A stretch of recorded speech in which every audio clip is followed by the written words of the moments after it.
días, tardes o noches, depende del lugar del que nos estés escuchando. Bienvenido a tu programa favorito, Arquistory, en donde sabes que te contamos todo lo que tienes que saber acerca de la historia de la arquitectura.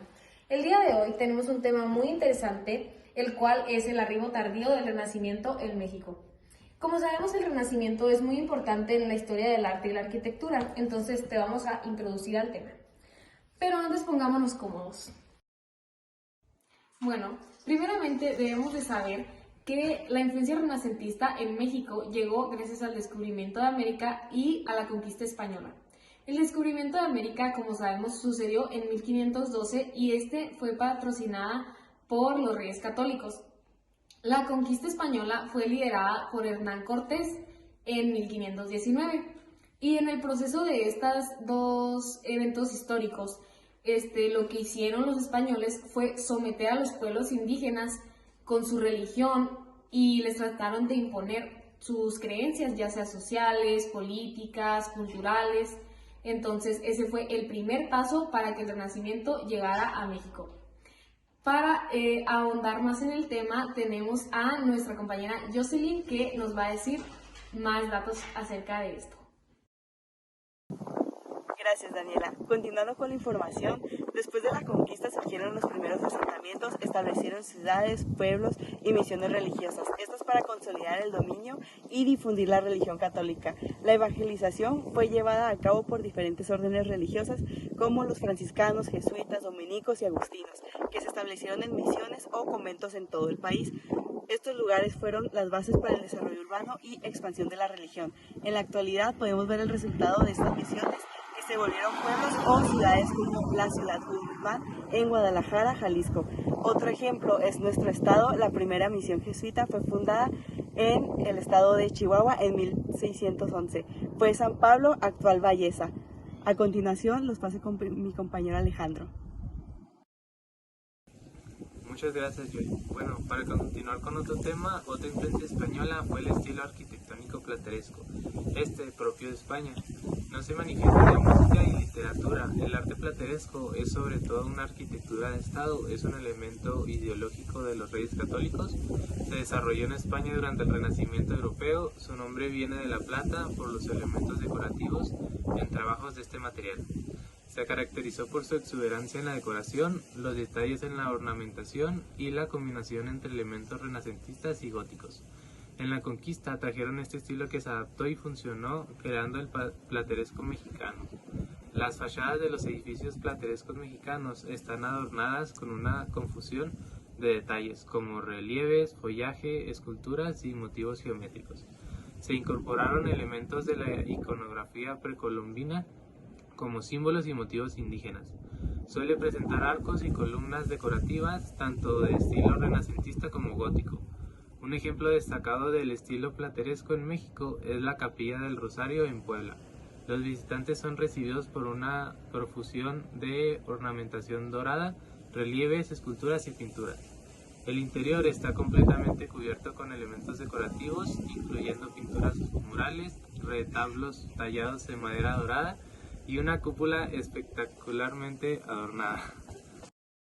Vamos contigo, Emiliano. Gracias, Alex. En la ciudad de Mérida en 1543 se construyó una casa para Francisco Montejo, pero la propiedad pasaría por muchos dueños. Cada propietario le haría diferentes modificaciones, como la construcción de un corredor, un comedor y áreas habitacionales. Pero hasta el siglo XIX la residencia fue transformada tanto en el exterior como en el interior. La fachada muestra ventanas con cariátides formadas por figuras de indios e indias que llevaban en sus manos palmas y coronas de laurel. Ocultar las columnas al transformarlas en pilastras, baños en las habitaciones y la renovación de la antigua carpintería dándole un aspecto neoclásico. También se adornó algunas piezas con lambrines de madera, papel tapiz y plafones.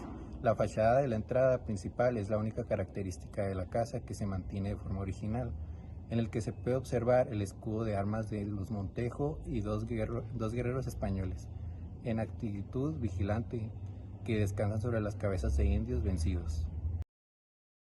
Gracias, Emil. Ahora, la arquitectura conventual surgió en México en el siglo XVI.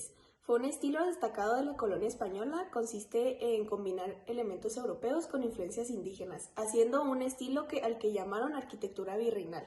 Las características que distinguen la arquitectura conventual de este siglo incluye paredes gruesas, techos abovedados, arcos de medio punto y detalles decorativos como azulejos y pinturas murales. Algunos ejemplos muy destacados de este estilo son el convento de San Agustín en Yuriria, el convento de San Francisco en Tlaxcala y el convento de Santo Domingo en Oaxaca. Estos ejemplos, además de ser estructuras impresionantes de su época, también son monumentos históricos e importantes en México. Vamos contigo, Perlita. Gracias, Ana. Estamos en el convento de Santo Domingo en Oaxaca, México. Su historia se remonta al siglo XVI. Fue fundado por los frailes dominicos y la construcción del convento comenzó en 1551 y se completó en 1608. El convento se destaca por su arquitectura impresionante, que combina elementos artísticos españoles con detalles indígenas.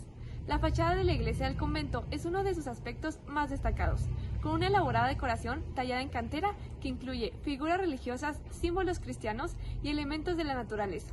El interior de la iglesia está ricamente decorado con retablos dorados, pinturas murales, esculturas religiosas y capillas laterales. Además, el convento alberga una biblioteca, un hospital, un cementerio y patios internos.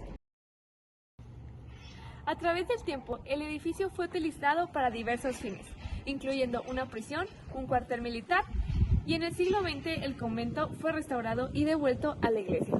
Hoy en día, el convento de Santo Domingo en Oaxaca es un importante sitio turístico y cultural, así como un símbolo de herencia colonial. Ahí se exhiben artefactos prehispánicos, coloniales y contemporáneos. Hasta aquí la información. Volvemos al estudio. Gracias, Perlita. Esperamos que este capítulo de ArchHistory haya sido de mucha utilidad para ustedes. Nos vemos el día de mañana con un nuevo tema. No olvides mantenerte en sintonía para no perderte nada. Bonita tarde.